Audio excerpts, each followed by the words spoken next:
So for the gravitational waves, just a little bit into how a supernova explosion happens. You have the star, it essentially loses all of its fuel. And so you would have kind of light, you'd have gravity pushing things down, light forcing things up.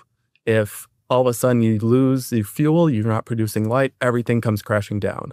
And so if you get a mass enough star, that can cause a neutron star to form. And with the gravitational waves, what's interesting is you will essentially have this really heavy, like on the order of 1.5 solar masses object that possibly could start sloshing. And so there's instability called SASE. And so this sloshing then causes gravitational waves to form. And so if the object is close enough, that will happen before the bounce back from the matter that causes like the supernova explosion. And you don't necessarily need a like an asymmetrical burst off the supernova. It could just be that as this process is happening, this neutron star is sloshing around inside this mess, and that's getting you your gravitational waves. Okay, exactly. Yeah, and right. so so that's one way how we would. And so once the bounce back happens, you have this explosion. However, there's still a lot of stuff falling in that it needs to get through. And so we don't necessarily see like photons right away. However, neutrinos don't really interact with anything. And so they can just go right through at the speed of light.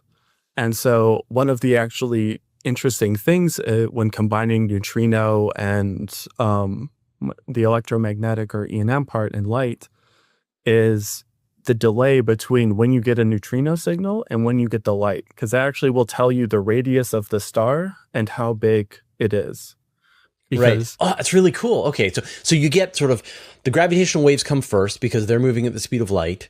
Yep. The neutrinos come next because they're moving like just shy of the speed of light, but they're able to escape the star before the actual electromagnetic radiation does. Then finally, weirdly, you get the light. Yep. That is finally able to escape the explosion and make its way out to us. Do you have a sense of like what that delay is between those three events?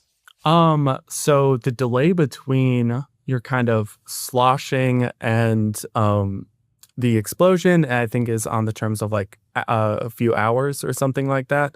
It's really, I don't know, supernova explosions are really interesting. You have this star that lasts for billions of years, but then as you get closer and closer to the explosion, everything ramps up incredibly. And so, yeah, you have like a few hours. And then in terms of the delay between the neutrino signal and the light,